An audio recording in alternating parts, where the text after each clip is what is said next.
Right, welcome, but second recording. Yes, This is called consistency, Yes. and I'm happy. Today's a bit weird because we've got earphones as well, so we're not used to it. So it's like, you're here, but you're not here. Yeah, it's It's like we're having a Zoom, but we're facing each other. How you doing, my man? I'm all right. Shame, man. Sorry about your flu.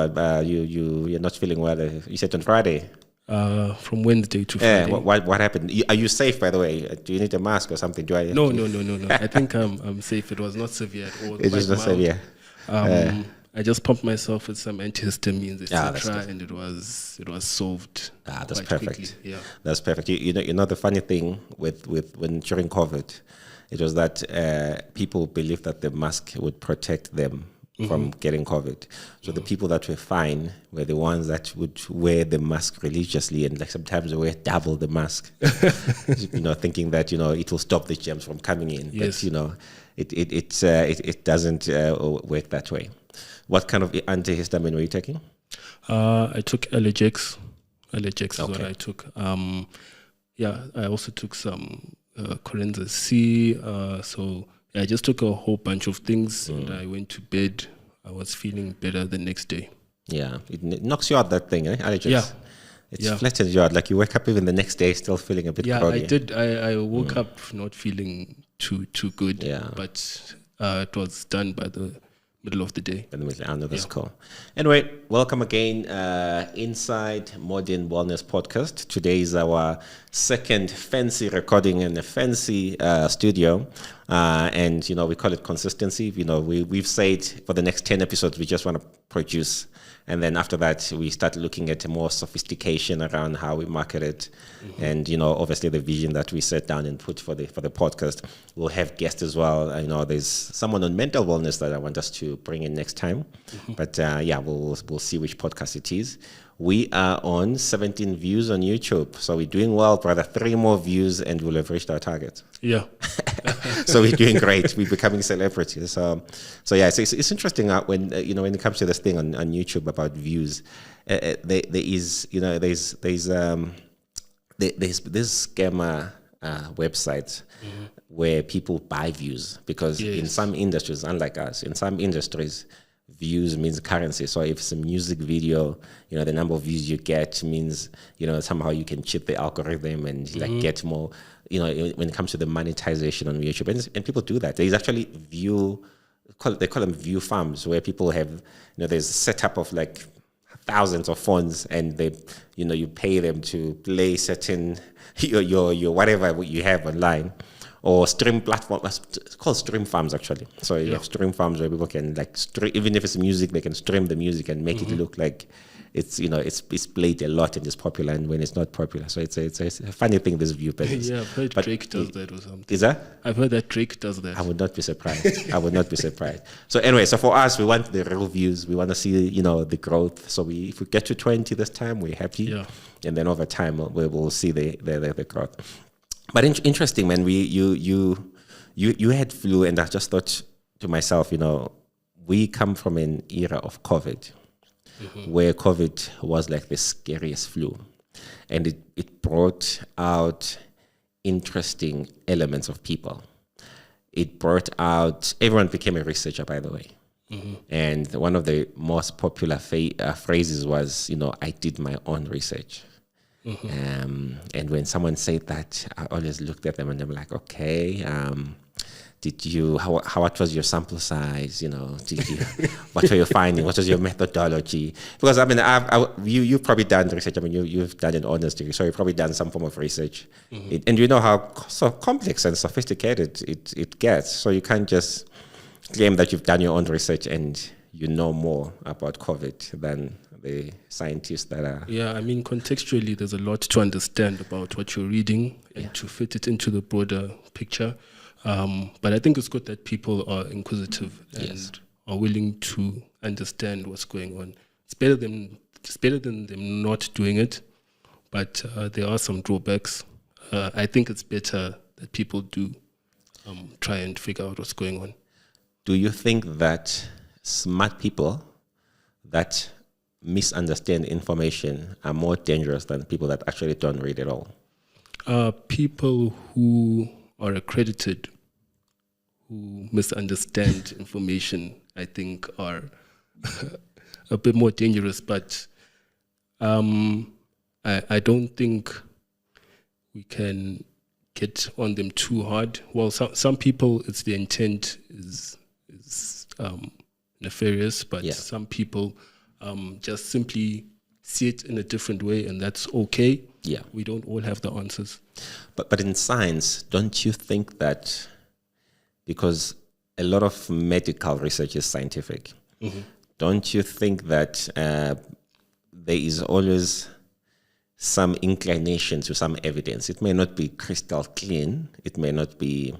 Do you think that whatever your argument should be, there should be some level of evidence base around your argument? Because I felt that with COVID, for example, a lot of vaccines, COVID vaccines. So a lot of people have this thing about vaccines, about how vaccines are likely to kill us, about how vaccines have not been enough time to research vaccines. And my question was, what is the appropriate time? What was your take on that? Because I was just, because I've got a scientific, I don't even call myself a scientist anymore. I used to call myself a scientist, but I know I haven't done research or serious wrote papers. So I've got a scientific inclination because of my type of education. So I can get the scientific process, and I can get how a researcher that makes the vaccines eventually comes up with the vaccines. So for me, it makes sense that you can produce a vaccine in months because of the resource. We know the amount of resources that were put into developing them. And again, you're also benefiting from many years of scientific, of body of knowledge in science. So we can't expect that if in 1960 a vaccine would be produced in 10 years, in 2020, a vaccine should also again be developed over 10 years. Oh, yeah. And I think with these vaccines, there were previously other trials that were happening with other similar drugs. So you didn't necessarily have to start from scratch, which is probably why they did come out a bit fast. But beyond that, I don't have. So it was fascinating. I mean, that time was fascinating. And funny enough, nowadays, I've heard a lot of people talk about the effect of vaccines on blood pressure, on heart disease, on blood clots. And there's actually people that now claim post-vaccines that, there's a lot more people that are dying from strokes, from heart disease, from any conditions related to blood clots, and they're attributing it to people taking vaccines.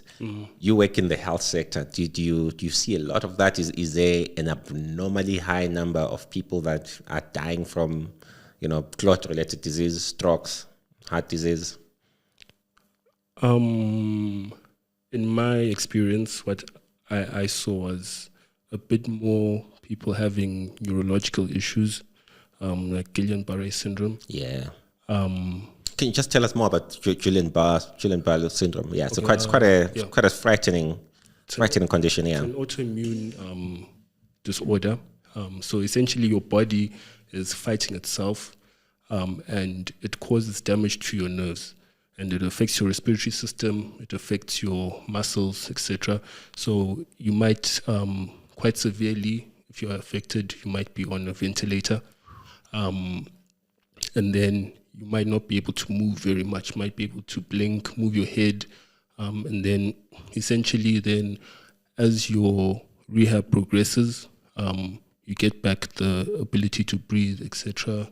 You need to relearn how to walk. Sure. Usually balance is one of the last things to recover.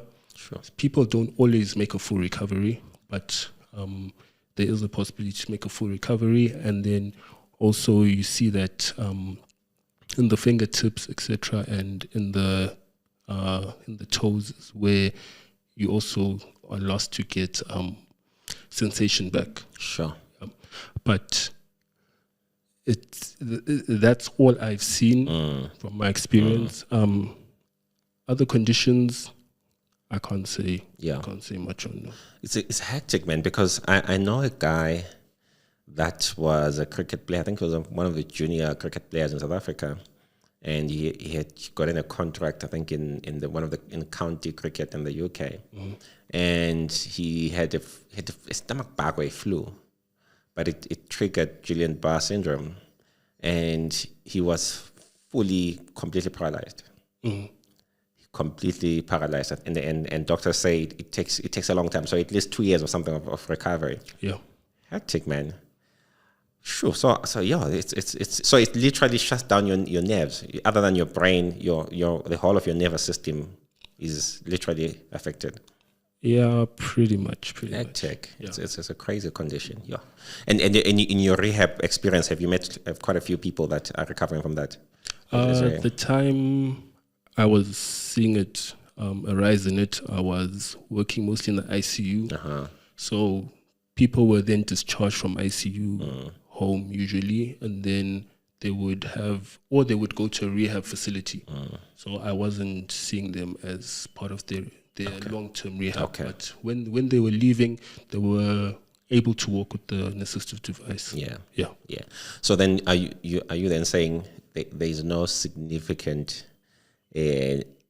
number of blood-related conditions that could be linked to COVID vaccines? Is there something significant happening in the medical space which we can say, since COVID, we are seeing so many people, and we can sort of come up with a theory that a relatively sensible theory? Because I suppose what influences research is there has to be a theory question around a research question to say, we've seen so many people now getting these conditions. It never happened before we had COVID vaccines. It seems to be more now during COVID vaccines. Then let's do the appropriate research to really prove that the vaccines are causing this now. Well, then you bring up correlation versus causation. Yeah. I think it's really difficult to attribute any spike in anything to something specific. But is there a spike as we speak? Is there a spike? There's not, because I also follow quite a lot of medical news. Yeah. And there is no spike. There is not like a significant spike other than what was always there, you know? Yeah, I don't think so. I mean, you might just sensationalize things to get a good headline, which is why if I don't really read studies that I learn about from news articles, because the journalists have an agenda. Politics. Yes. The politics seems to transcend logic in every single space of humanity. It's the weirdest thing. Oh, yeah. You would think that politics should come last because it can be so stupid. But politics seems to transcend even the scientific world, because I think I did say last time that in scientific journals, you only publish, the scientific journals prefer that you publish the controversial finding. Yeah. It may not necessarily be correct, but if it's controversial enough and it's going to get more people reading the journal, that's how they make their money. So they would rather have you publish that controversial one than sometimes a no finding. Because I mean, there's a lot of research that's a no finding. Like we did this and we did that, but there's not really a serious conclusion. No one publishes those studies. And they're also important in building up the body of knowledge. Oh yeah, and I mean, for the researcher, how are you going to advance your career if you're publishing stuff with no findings? So, exactly. There's then room to manipulate and stuff, but and that becomes the weakness of scientific research, which then means the anti-COVID people were right. The anti-vaxxers were right. Does that mean the anti-vaxxers were right? I don't know. I think we'll learn a lot more in the coming years. It's still a bit fresh after. Because the anti-vaxxers were angry. We're like, we're not touching that thing. How do you force me to put this into my body? I'm like, yeah, but you drink wine. It's kind of it's kind of worse than a vaccine. So anyway, it was a fascinating time in the world post-COVID. But yeah, I mean, I wish you recover quickly. I hope I'm not catching anything here. Hopefully not. No, I mean, but yeah, otherwise, we're going into winter in this southern hemisphere, so a lot of people tend to get flus and colds. You're more medical than I am. Is it related to weather? There can be a relation to weather. So does that mean if I'm cold, my body gets a flu? Not necessarily. So we have defenses in our bodies. One of the first defenses for any pathogen that's entering your nasal passages is the hairs in your nose.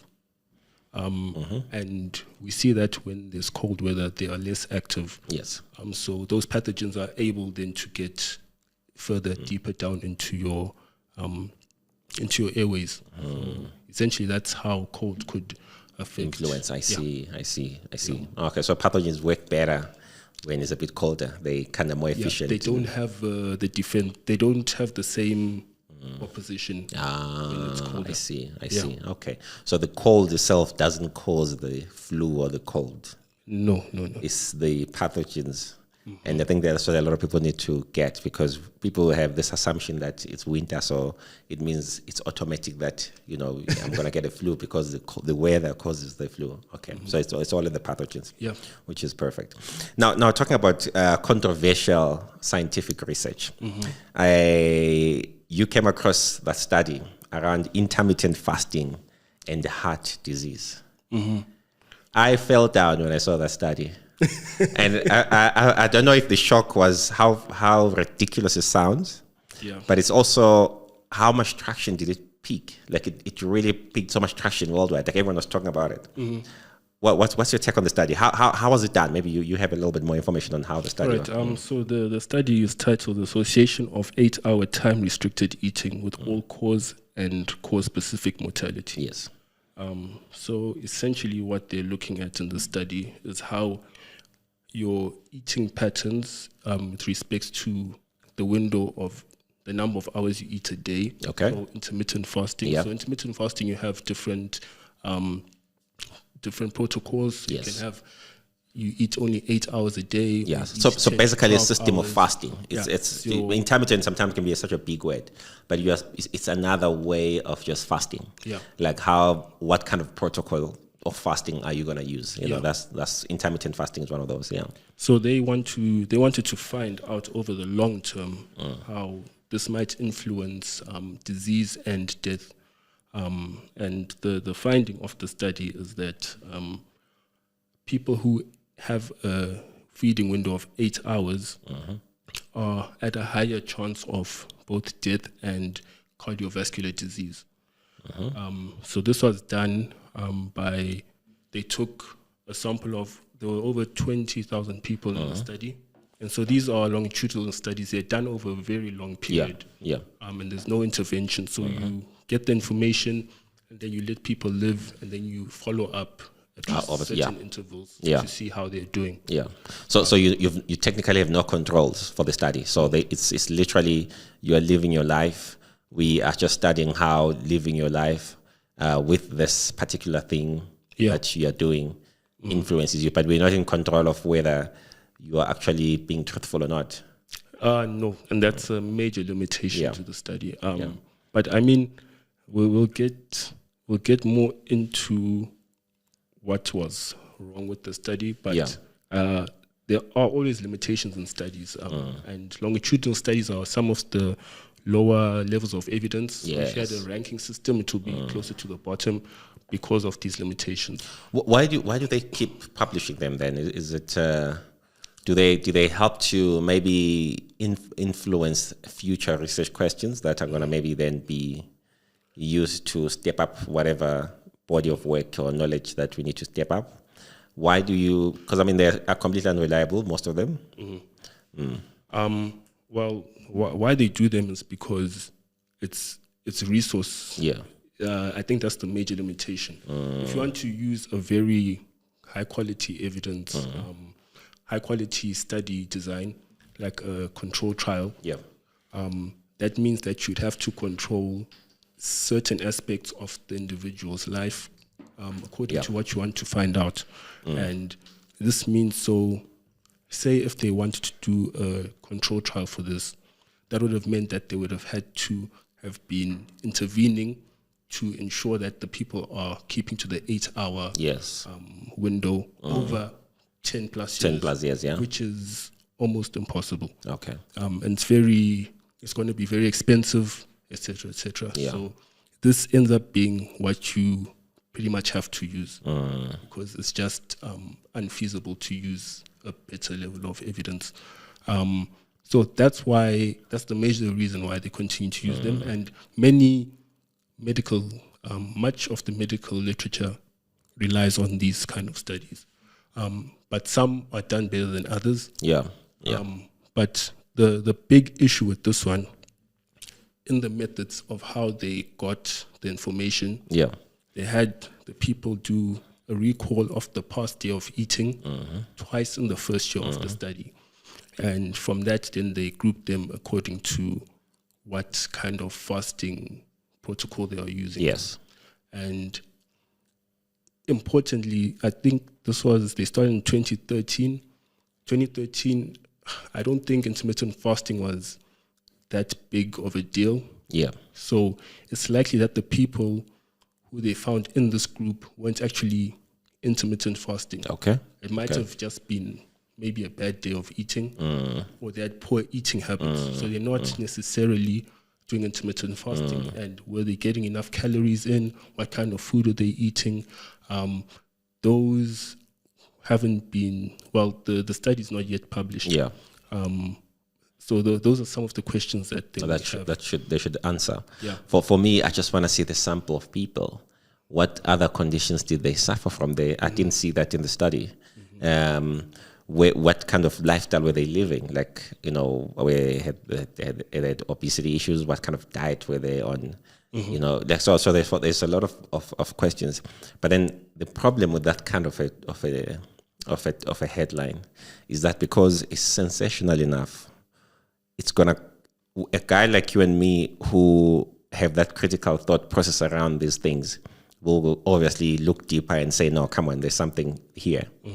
And try and understand it better and see whether it's actually valid to follow or not. But the ordinary person in the street who sees this, who maybe your nutritionist has said to you, okay, you're trying to lose weight, it's good for your health, I need you to go on an intermittent fast sort of diet plan or eating plan. An ordinary person sees this and suddenly they're like, I think this person is trying to kill me. And you literally create panic and you cause a lot of panic in people with this kind of studies, because then, and eventually for me, this kind of studies become responsible for misinformation because they are so sensational that people run with it thinking that, this is something real. But there's so many things that are broken about it, which for me, that's a study that should not even have been tolerated until a proper controlled study was done to really show that if you are intermittent fasting, then this is going to happen to you. Yeah, and it was quite inflammatory because the evidence of randomized controlled trials shows, at least, you can only see short-term results, shows the opposite of what the study is saying. But at least, I did then read through the news articles which published this, and they did show some of the limitations within the article. So it's important then to at least read the news article and find out more about the study. Yeah, absolutely. Yeah. It's difficult. It's difficult in the sense that for most people, again, this is why a health journeys become hard, because there's always contrasting views on so many things, and yet a lot of these views can literally be circled in a proper research, scientific research, proper processes, and you have real findings. And therefore, these contrasting things create a very ambiguous space in health and wellness, which is then infiltrated by the influencers who spread different things around health and wellness based on similar studies like this. To say, you see, a study like this found this, but there's no basis for that study. There's no basis, or there's no the findings are not accurate. We know that those findings are not accurate. The fact that you want to link intermittent fasting to cardiovascular death, it's an interesting correlation, but there's actually no basis for that. Because maybe we don't know all of the causes, but we know what causes heart disease for most people. And when you publish something like that, it's like you're saying that intermittent fasting causes that. And for most people, it comes across that. And that's what leads to a lot of misinformation in the health and wellness space. Yeah, I mean, even if you're looking deeper into the results of the study, if you're looking at the different groups, now this group that was limited to an 8-hour feeding window, they had the highest BMI of all the groups, and they had the most smokers. They had the most smokers. Yes. Interesting. They had the most smokers, and because we know what smoking and heart disease are like directly correlated. Direct, not even correlated, proven. Yes. Smoking leads to constriction of some of blood vessels, hardening.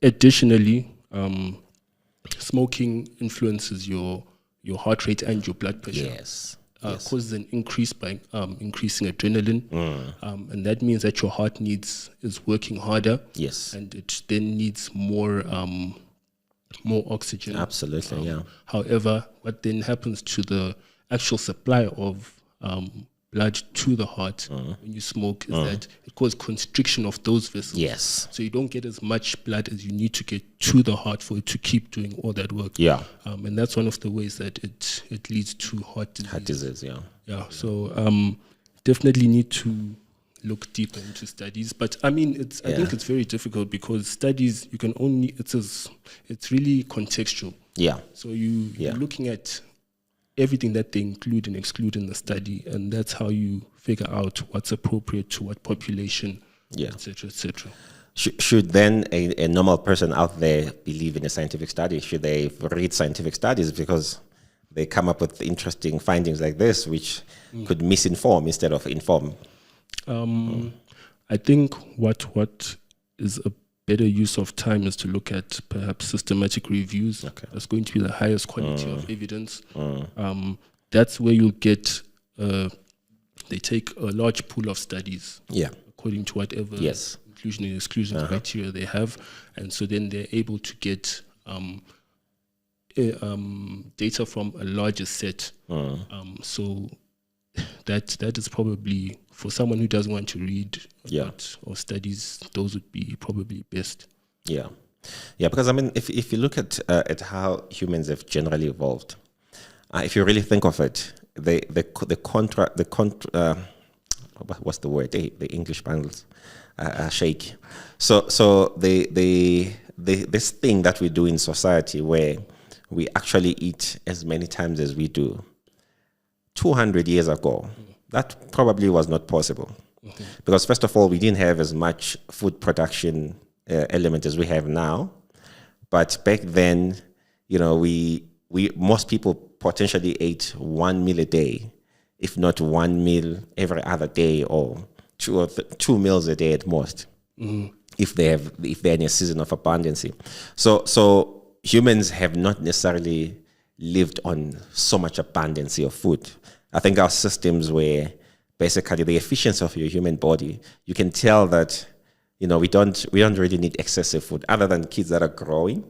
Kids that are growing do definitely need maybe a lot more food. But I'm sure you've seen it as an adult. What you probably used to eat as a teenager and what you're eating now is different. You used to be on way more calories as a teenager. I mean, I could eat a whole loaf of bread as a teenager and get away with it. But now as an adult, my eating is very limited. And in that limitation, I still have to watch it because I can still easily gain weight and be very fat if I don't watch what I'm eating.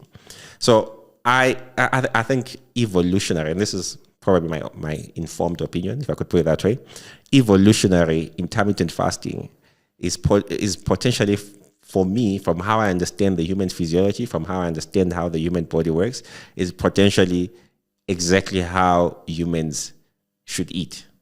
Humans are not supposed to be sitting down and eating all the time. You have moments of eating, and your body has the ability to store extra in glycogen and fat as well. And you can stay longer without eating while your body uses energy from other parts of it, you know. Yeah. So I think as a system of eating, it's as natural to humans as anything. So there's no way that it could potentially lead to heart condition. Maybe as a person who's terminally ill, you already have a serious medical condition that requires you to consistently eat so that maybe, you know, your medication works better or your energy levels are maintained better or whatever. It could be many things. Maybe there's a chance that if you fast, then you're training your body so much that you eventually have a heart attack. Because, I mean, heart disease is what kills, is still the biggest killer. So all of us eventually die from no oxygen in the brain. Yeah. And that will come from our heart stopping. So the sign that you are dead is that your heart actually has stopped beating. Yeah. Yeah. Essentially, yeah. That's basically it. So yeah, so that is my take. So would you then say to someone out there, if you are intermittent fasting, continue doing it? Would it be an easy advice to give? Yeah, I haven't come across any other significant reasons. Of course, if you want to start intermittent fasting, it would be wise to consult your doctor. Absolutely, yeah.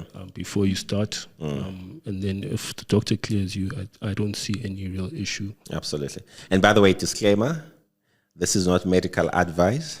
This is not us recommending anything. This is an informative podcast. We are just giving you information that you could use to help yourself. And we're giving you, in the best of our understanding, in the best of the available knowledge that is out there in the body of knowledge around health, wellness, exercise, and nutrition.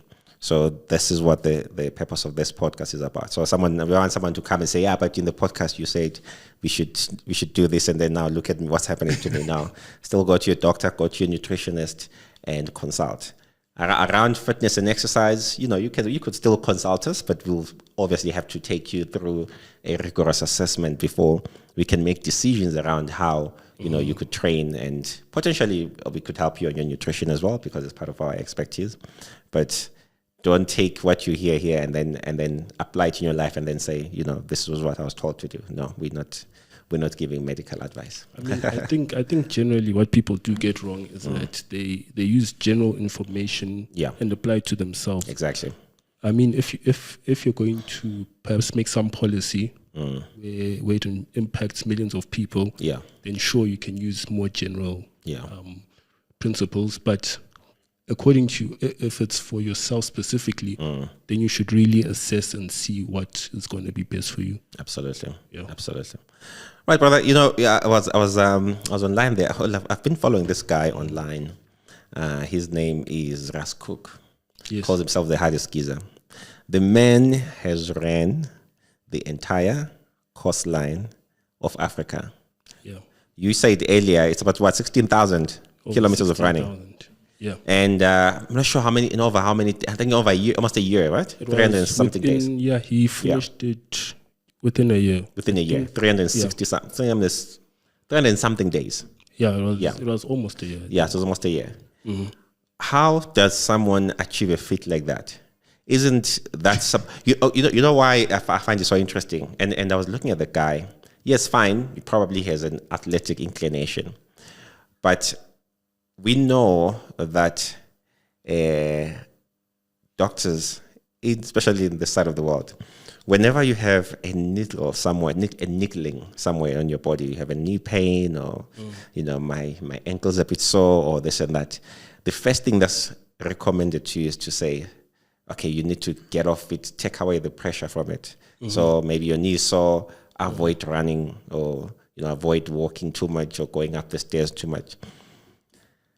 I, as an exercise person and understanding the physiology of exercise, isn't that a counter to how your natural physiology works? Because I'm assuming that there was a time where we were hunter-gatherers.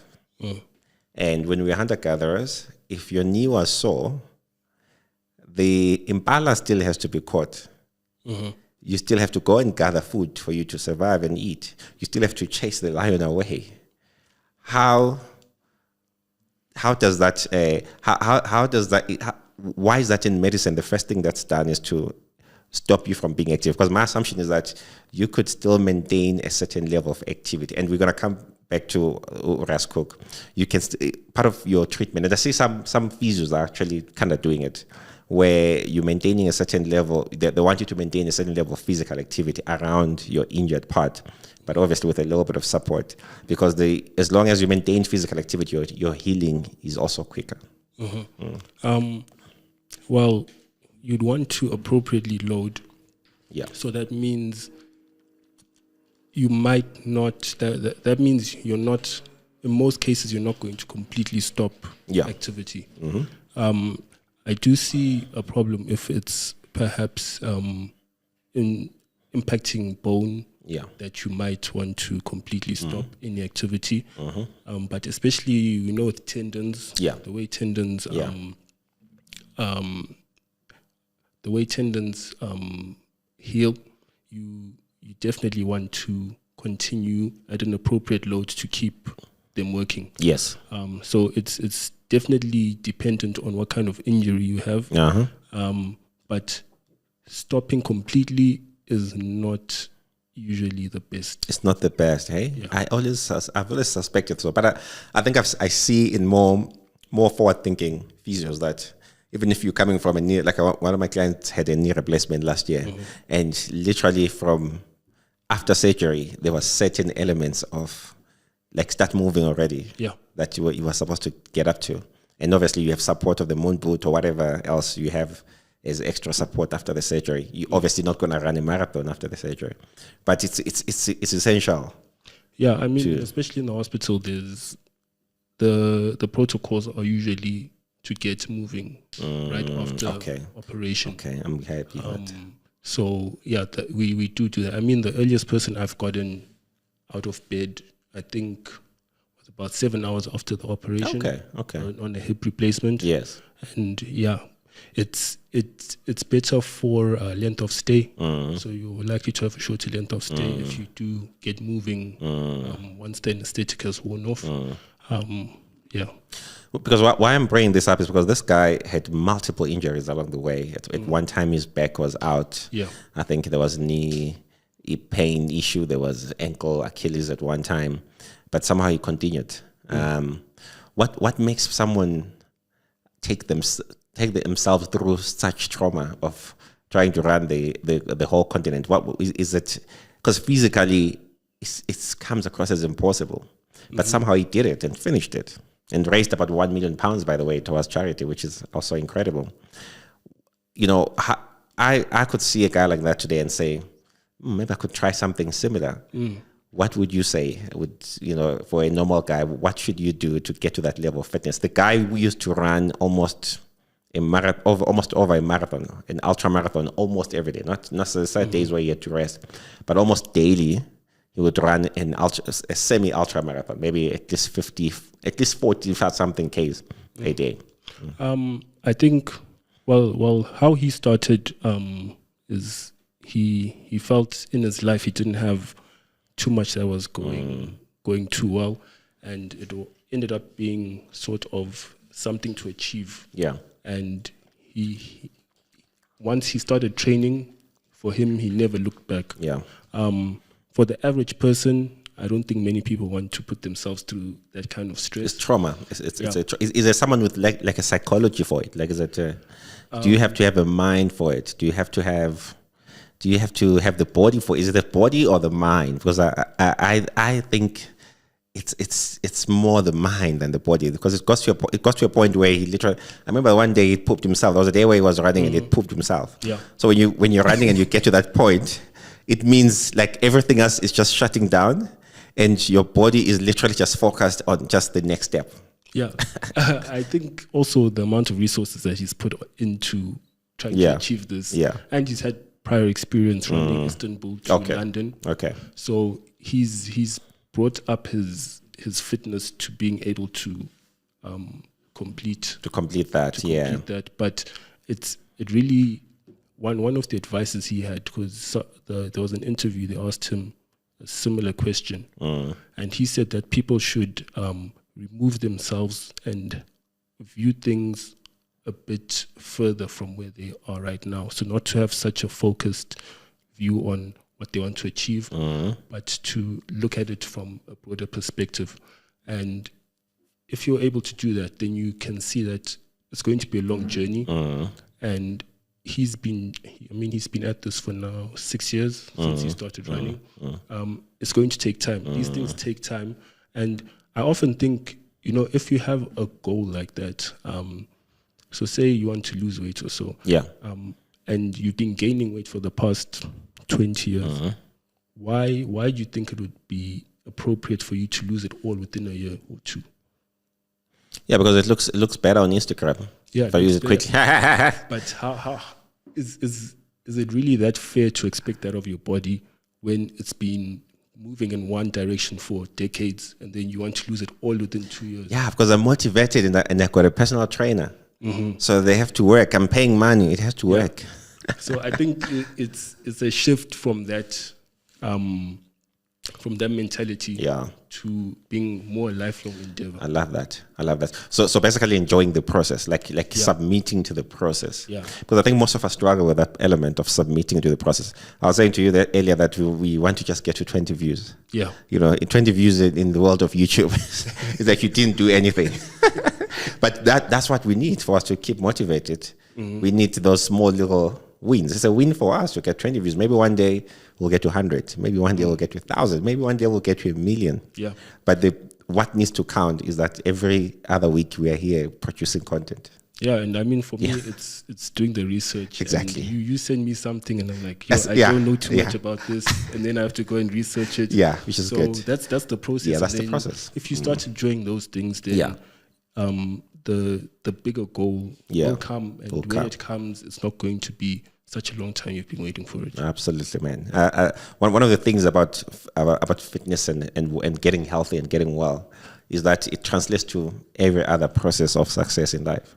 So if you are going to submit yourself to the training that you need to get to the body that you want, or the fitness for whatever that you want, same thing in life. You have to submit yourself to certain processes to get to the spaces that you want. And sometimes it's very hard, and sometimes it's very lonely.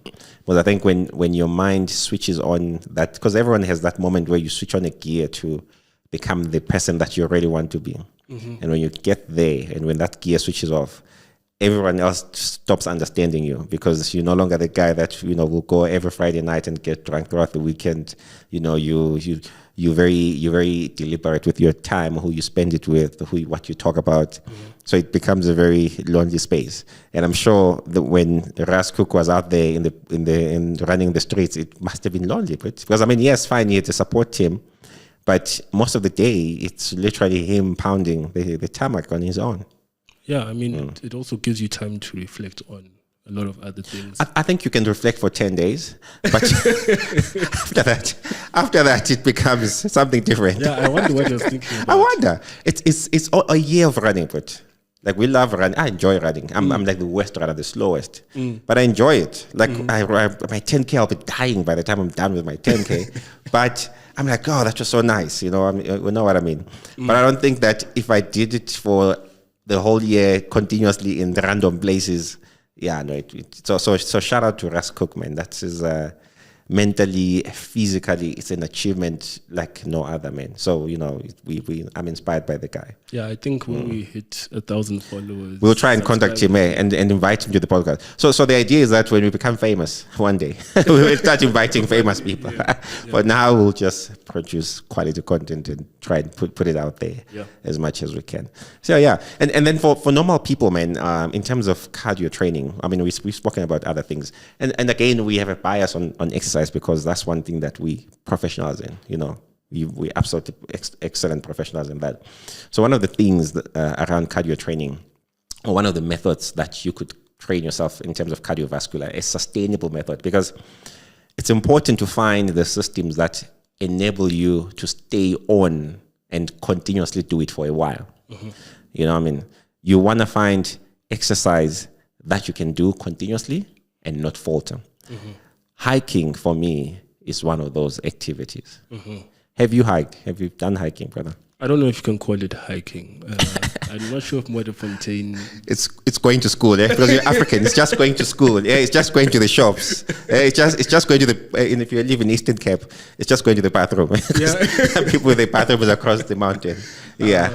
I wouldn't say in the truest sense I've done hiking. But I know you have. I love hiking. Yeah. Funny enough, I took my son on his 10th birthday. I took him for a hike in the Drakensberg. Like a short hike. And then the boy kept questioning me, Dad, so we drove to Joburg so that we can come and just walk here. Make it make sense for me. So anyway, so I hope one day as he grows older, he will understand it. But South Africa has some of the best hiking spots. And there's a few that I've just looked at and I thought to myself, if you want to do cardio that you will enjoy, that you'll probably stick to, because you always look forward to going to do it. So there's nothing nicer than driving somewhere for a weekend hike or just somewhere close by where you can just hike and be in nature and just get that calming effect of just being out there, out away from the noise, no cars around you. You're just in the bush, focused on the next step on that trail. It's got that way of centering you and just allowing your mind to calm down and not be anxious all the time, when, you're involved in so many things. So hiking for me is one of the best cardio exercises you could do. And hiking is simply walking, guys. So you don't have to do anything fancy. Find a trail somewhere in nature and just walk. But there's a few trails in this country. By the way, I'll speak about how this country is just designed for wellness activities. South Africa is an amazing country in that sense. And some of the most beautiful trails in the world are found in this country. And there's a few of them that I've put up together to just say, if you want to hike, look up those trails and see if, you could train for them. It's something that you could actually train for and do them as part of your challenge. You don't have to run the coastline of Africa as a normal person like us. We probably will never run that much.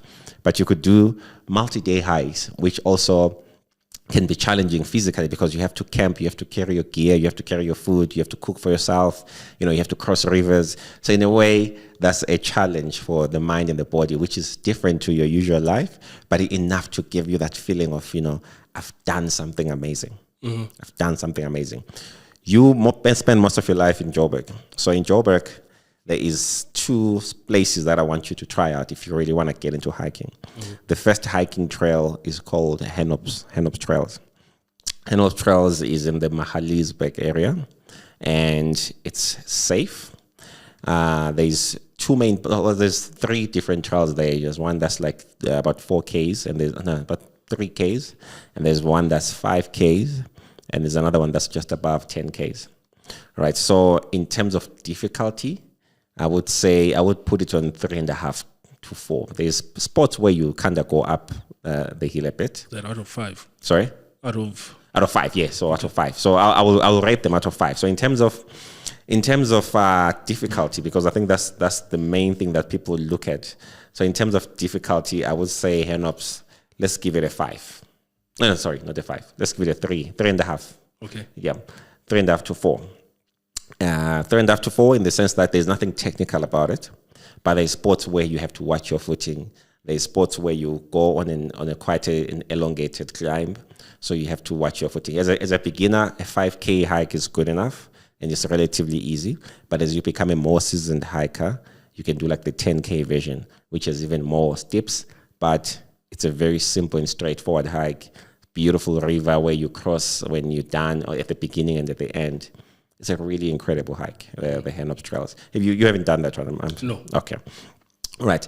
And then if you really want something a little bit more challenging, when you're around Joburg, there's one called Castle Gorge. So Castle Gorge, you're going up again in Magaliesberg Mountains, but the space where you're going to be at, there's like little water pools towards the end of the hike where you can literally carry your swimming gear and just spend the day swimming and then come back down whenever you feel like coming back. It's about 7 Ks all in all. Difficulty, I would say again, 3.5 to 4. It's not super technical. It's doable. And it's such an enjoyable hike. What's the kind of pricing?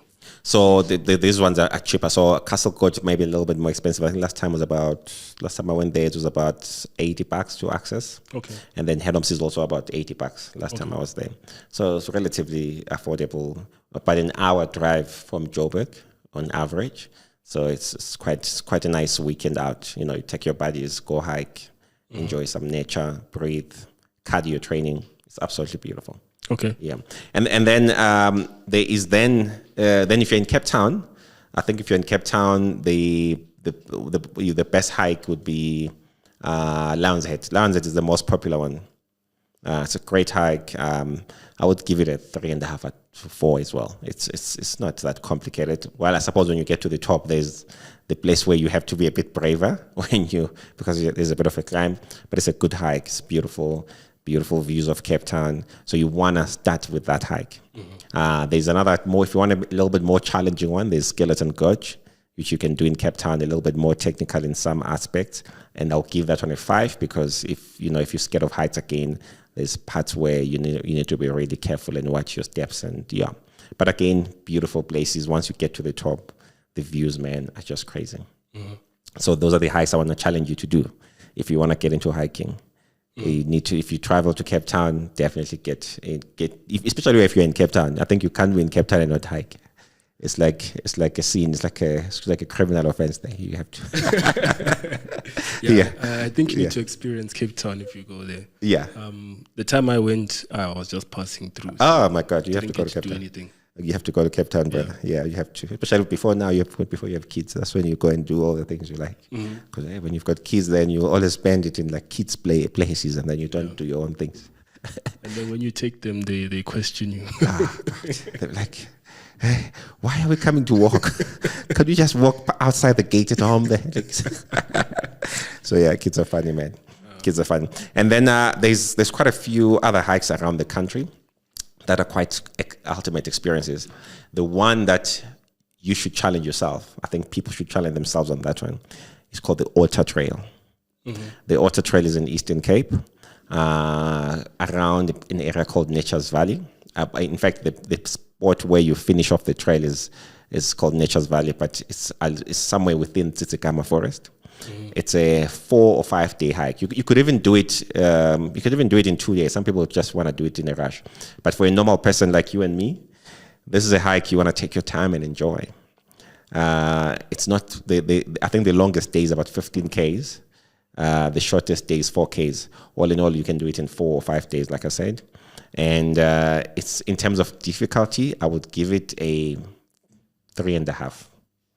To 4, maybe to 4, but it's relatively, other than a few climbs, it's very safe.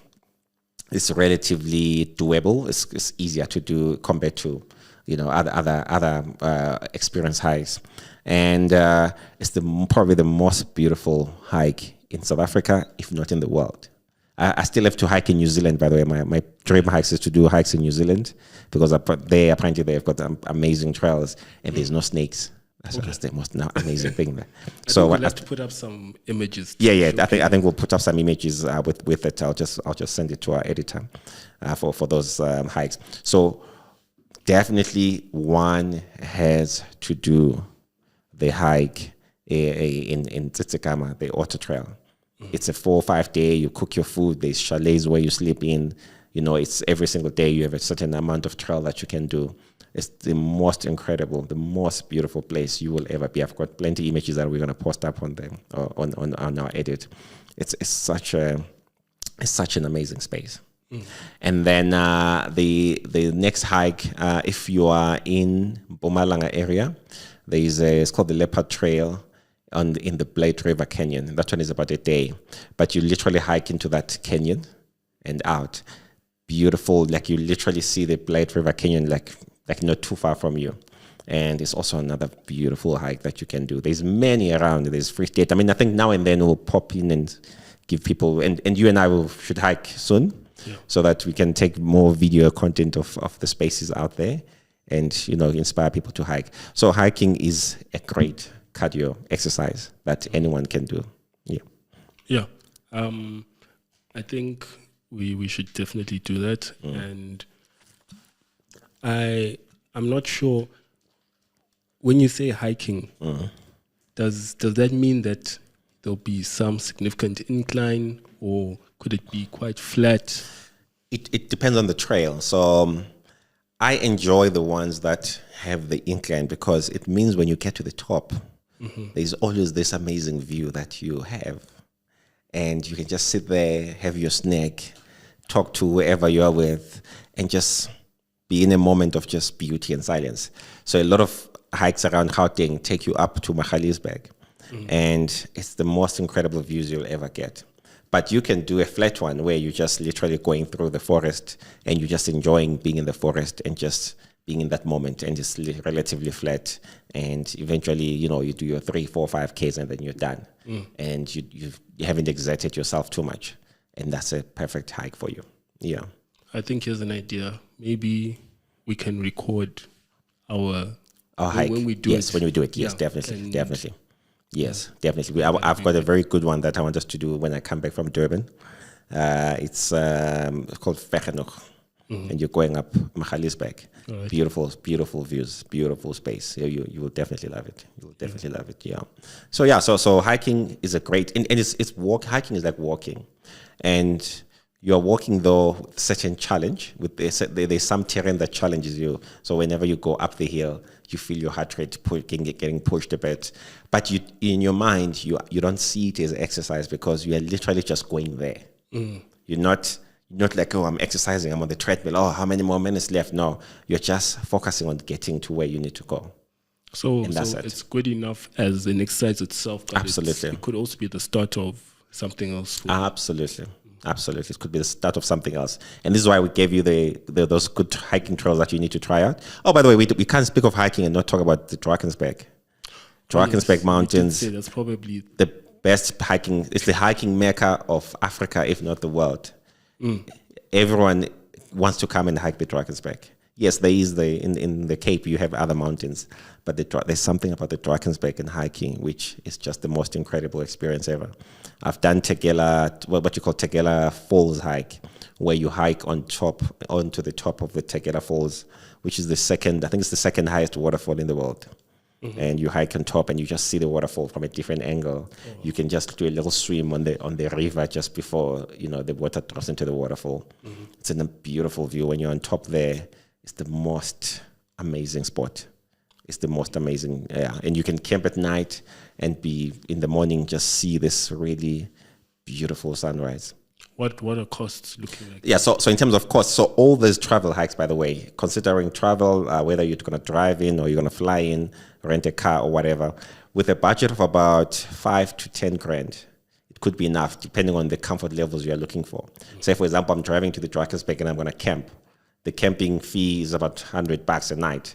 And I can just camp, have my tent, have my food. So the only cost is just my fuel, driving there, and my camping fee. And then I just enjoy the hikes. The hikes you pay, and okay, not too much, but 62, depending on the place, so $120.